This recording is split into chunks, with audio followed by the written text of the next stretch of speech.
Morning student. आज हम अपने पद्य खंड से पार्ट 2 का शीर्षक पथिक का पार्ट 2 आज आपको समझना है। ठीक है, तो इसकी कुछ पद्यांशों को हमने पार्ट 1 में एक्सप्लेन किया था और कुछ बची हुई जो कविताएं हैं इसको आज हम पार्ट 2 में एक्सप्लेन करेंगे। तो बच्चों, पार्ट 1 आपको समझ में आ चुका होगा और नहीं आया होगा तो आप वीडियो को 2 बार 3 बार कम से कम देखिए और समझने की कोशिश करिए। फिर भी कुछ डाउट हो तो मुझसे शेयर करिए। ओके, तो चलिए आगे हम बची हुई कविताओं को एक्सप्लेन करते हैं। तो यहाँ पर हमारी 5वीं कविता थी, जब गंभीरतम अर्ध निशा में जग को ढक लेता है, अंतरिक्ष की छत पर तारों को छिटका देता है, सम्मित बदन जगत का स्वामी मृदु गति से आता है, तट पर खड़ा गगन गंगा के मधुर गीत गाता है। और यहाँ पे आपने पार्ट 1 में देखा था कि पथिक ने समुद्र की और प्रकृति की सुंदर रचना का वर्णन किया था कि नित प्रति जो प्रकृति में परिवर्तन होता है उसका किस प्रकार सुंदरता पथिक ने अपनी कविताओं में बताया था। और वहां पर उन्होंने सागर तट पर खड़े होकर सागर की सुंदरता का वर्णन किया था। किस प्रकार मलयगिरी से जो सुगंधित हवा आती है उसका वर्णन किया था। प्रकृति में रोज नए होने वाले नित परिवर्तन को अपनी प्रिय से महसूस करने के लिए उनका उससे आग्रह करता है, ऐसा हमने पार्ट 1 में देखा था। लेकिन यहाँ पे पार्ट 2 में आप देखेंगे कि पथिक जो है जहाँ प्रकृति के सौंदर्य का वर्णन करता है तो दूसरी ओर वह प्रकृति के दूसरे रूप का भी वर्णन करता है। अर्थात कवि यहाँ पे हम कह सकते हैं कि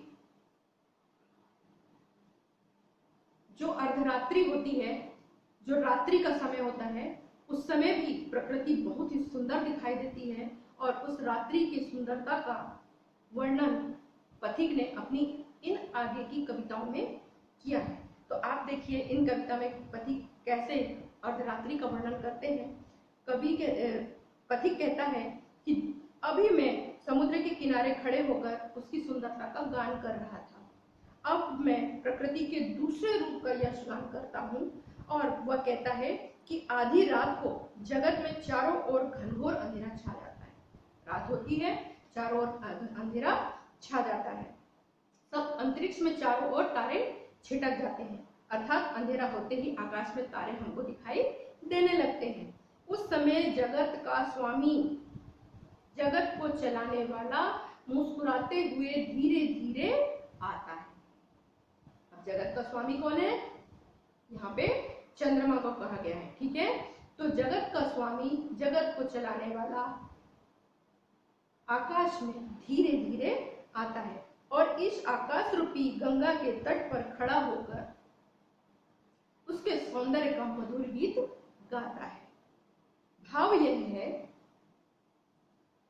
पथिक के कहने का मतलब यह है कि रात्रि में भी प्रकृति का सौंदर्य अद्भुत दिखाई देता, बड़ा ही मनोहर दिखाई देता, बहुत ही सुंदर दिखाई देता है कि जगत का जो स्वामी है चंद्रमा आधी रात को आकर छिप छिप कर इस आकाश गंगा की सौंदर्य का रसपान करता है। और इस अर्धरात्रि में भी प्रकृति के रूप सौंदर्य का वर्णन पथिक अपनी इन कविता में कर रहा है।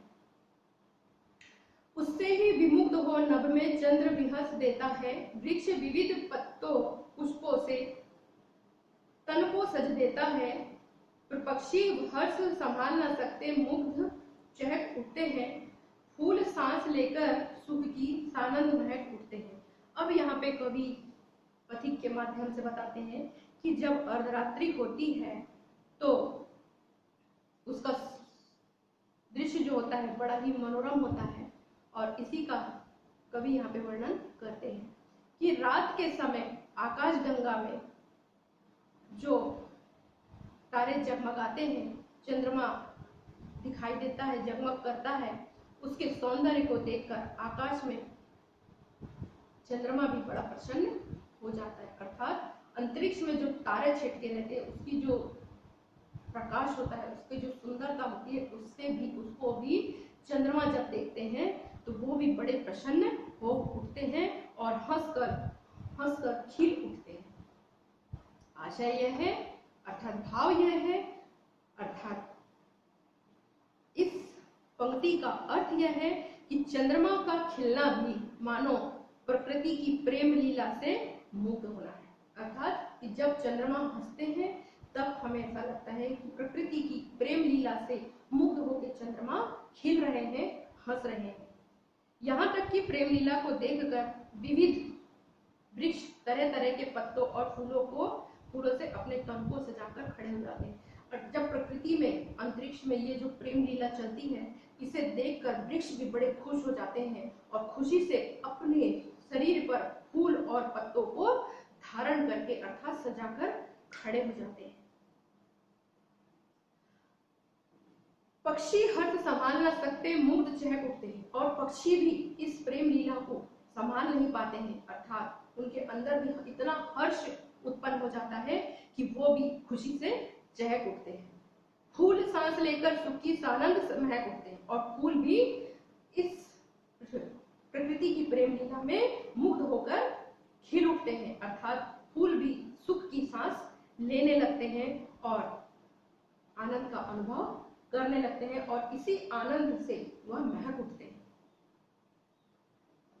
आपने देखा होगा कि फूलों का खिलना भी रात्रि में ही होता है। नए पत्ते आपको रात्रि में ही पेड़ों पर आते हुए दिखाई देंगे। दिन में आपने कभी नहीं देखा होगा कि फूल खिल गए हैं। सुबह सूर्योदय के होते होते सारे फूल खिल जाते हैं, अर्थात रात में ही प्रकृति की प्रेम लीला से मुग्ध होकर सारे वृक्ष जो है अपने तन में फूल और पत्तों से सज जाते हैं। वन उपवन गिरि सानु कुंज में मेघ बरस पड़ते हैं, मेरा आत्म प्रलय होता है, नयन नीर झरते हैं। पढ़ो लहर तट तृण तरुण गिरि नभ किरण जलद पर प्यारी, लिखी हुई यह मधुर कहानी विश्व मनोहर विमोहन हारी। अब यहाँ पर कवि प्रकृति के रूप सौंदर्य की अनुभूति करते हैं और बताते हैं कि प्रकृति सौंदर्य से अभिभूत है और वह कहते हैं कि प्रकृति की प्रेम लीला से सिर्फ पत्ते, फूल, पत्ते, वृक्ष, चंद्रमा ही नहीं खिलते हैं, बल्कि प्रकृति की अन्य वस्तुएं भी खुशी से खिल उठती हैं, अर्थात वन, उपवन,